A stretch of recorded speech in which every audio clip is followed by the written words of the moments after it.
We're visiting, and yes, it is raining. My mama used to say, Neil, come in out of the rain, and so here I am with Mary Traveland at Dixon Brothers in Mesquite, and I'm so used to saying D-I-C-K-S-O-N. That's right, we got to get that Dixon down. Brothers. This is a water garden and pond and swimming pool and water pumps and everything supply center for all of North Texas, but we're specifically talking today about how to get a water garden ready for the fall and especially for the winter. And I think the first thing we're going to talk about might be, what do we do to remove leaves? How can we do that? I think I'm kind of holding one of these things. You are. Right? That would appear to me to be a net. This is an awesome net. It's called a pond shark. You can see the teeth right here. It's a dual function net. If you have anything you need to drag towards you, you've got teeth to do so. If you just want to scoop, you can turn it the other way and you have a nice scoop. Why do we need to get leaves out of the pond? The leaves are toxin to your pond over the winter. They'll just decompose. You want to keep it healthy for your fish, and so it'll be pretty and clear in the spring. I'm not sure everybody in the world will know what this is.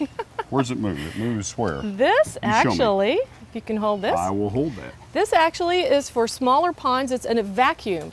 Put your hand on the top, put this into the water. As you pull it back and take your hand off of the top, this chamber will fill up with sludge and debris that you want out of your pond. These two devices look really good. What are they? They're not torture hold devices. That one for you first. I'll hold actually, that. Okay, so now that one looks like it has a cutting edge on it. It is. It's for, if you'll see, it has a little handle on there. You can reach into the pond and actually clip spent water lily pads off, and you can retrieve them with the pond pliers. So Mary, this appears to me to be a vacuum cleaner. Is that a pond vacuum of some sort? It's an automatic pond vacuum. It's designed to remove pond sludge and debris from the pond bottom. Tell us about the netting now. The netting is used to cover a pond once you get it clean? So you can actually cover the pond, secure it with rocks or stakes that come with it on the outside of the pond, and that will prohibit leaves from falling from the trees back into your pond and making you have to do your job over again. Mary, you have some beautiful water lilies here, and what happens to those in the wintertime? What do we do with those? The hardy water lilies will gradually stop producing pads that come to the surface of the water.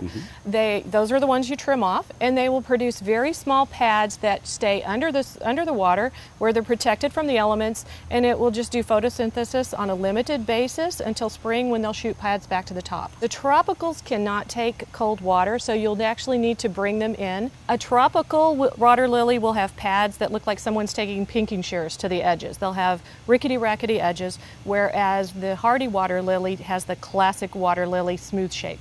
Gotcha. That's easy. All right. Now, I see a lot of products in front of us as well.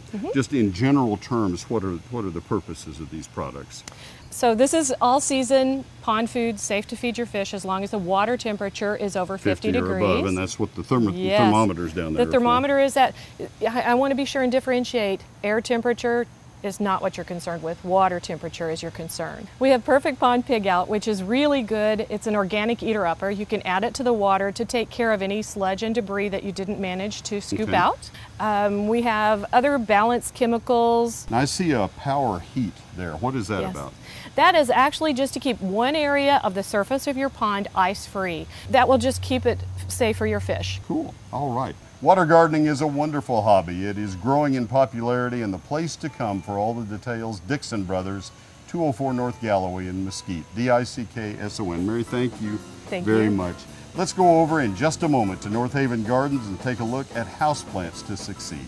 In today's show, we'll be featuring cauliflower, probably the most underused vegetable in the kitchen. I'm going to be showing you how to break this down in florets, and we're going to do a nice roasted cauliflower. I'll also be making a cauliflower crust pizza, which is a great gluten-free alternative and a great healthy dish for kids.